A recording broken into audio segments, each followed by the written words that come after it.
บายดีเพื่อนๆทุกคนวันนี้ข้าพเจ้าจะมาเทศนาเหยื่อตกเบ็ดสำหรับปรากฏข้าพเจ้าได้เห็นคลิปรีวิว YouTube ของคนไทยเนาะแล้วก็อยากมาเฮ็ดเบิ่งว่าจะได้พ้นคือกันของข้าพเจ้าเฮ็ดบ่เดี๋ยวจะมาแนะนำให้เบิ่งเนาะว่ามีไม่ยังแดขี้ปลานิลเอามาจากหานตลาดเนาะแล้วก็นี่มันจะมีตับแล้วก็มีแม้มตัวนี้มันเลือดหมูตัวนี้นะแล้วก็มีไข่เป็ดมันจะได้กินข้าวสั้นแล้วก็มีกะทิพงแล้วก็กระป๋องยางบ่ต้องล้างเด้อ ไม่มีกินข้าวเลยบ่ต้องล้างมันจะตัดเป็นซอยเป็นตอนน้อยๆสำหรับเหมาะสำหรับข้อเบ็ดเลยเนาะข้อเบ็ดเบอร์14เบอร์12เบอร์16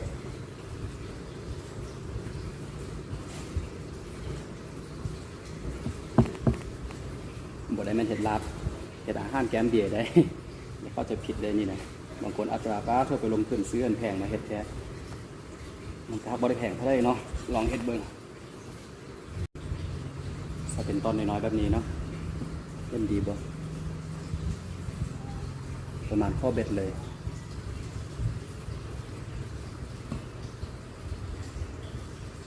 เห็นคลิปของคนไทยก็จะเห็ดตึกปลาได้ดีขนาดเป็นสปอร์ตปลากดเนาะจะลองเห็ดเขาจะเอาเบิ่งจะได้พ่นดีบ่บัดนี้ได้ซอยไว้เป็นตอนน้อยๆหมดแล้วเนาะตัวนี้จะเป็นตับตัวนี้จะเป็นประมาณตัวนี้จะเป็นแม้มเนาะตัวนี้จะเป็นตับแล้วก็ตัวนี้เป็นขี้ปลาบัดนั้นจะมาตีไข่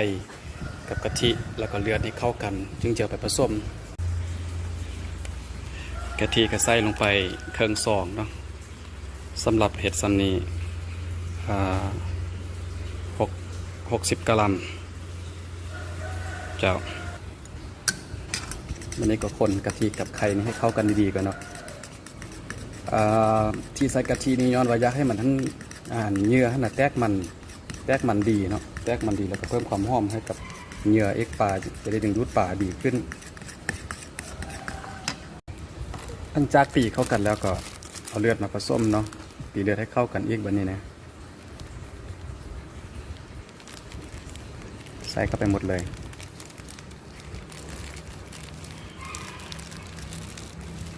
บ่ต้องดราม่าเด้อผู้ใดยานกับบ่ต้องเบิ่งเด้อคลิปนี้นะผสมแล้วเราเนาะบัดนี้ก็จะมาลงใส่แองเลยบัดนี้นะจะมีทั้งขี้ปลาทั้งแม้มทั้งตับแถวซอยใส่นำกันหมดเลยแล้วก็เอาเลือดลงแล้วจึงคนอีกบาทหนึ่งหลังจากนั้นก็คนเข้ากันแล้วก็เป็นอันว่าเรียบร้อยเอาใส่กองยางไว้เนาะหมักไว้ข้ามคืนหนึ่งเรียกว่าแห้งดนก็แห้งดีจะได้เพิ่มกินข้าวกินดึงดูดให้กับปลากินเนื้อเส้นปลากด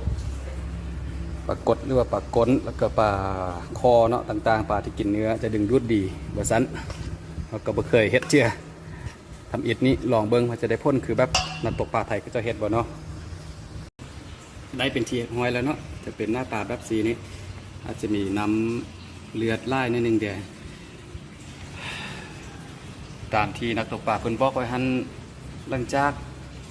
นั้นเราเอาไปหมักไว้จากคืนนึงว่าซั่นแล้วก็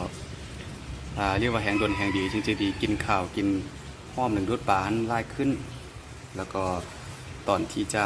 เอาไปตึกท่านเพิ่นว่าให้เอาน้ำเลือดท่านน่ะกดลงไปนิดนึงเนาะกดเป็นน้ำท่านเพื่อว่ากินข้าวเลือดท่านจะดึงดูดปลากินเนื้อก็คือว่าอะไรปลากดหรือว่าปลาอย่างกันแล้วแต่ท่านน่ะดึงดูดให้มันเข้ามาหาบ่อเขาจะตึกเบ็ดท่านแล้วก็จึงเสียบเหยื่อเป็นตอนตันนั้นตึกเลยบัดนั้นจะไปเฮ็ดคลิปให้เบิ่งเนาะติดตามเบิ่งคลิปต่อไปเบิ่งว่าจะได้พ้นคือแบบที่เขาเจ้าเอาไว้บ่ลองเบิ่งเนาะอันนี้ก็ลองทำอีกเบิ่ง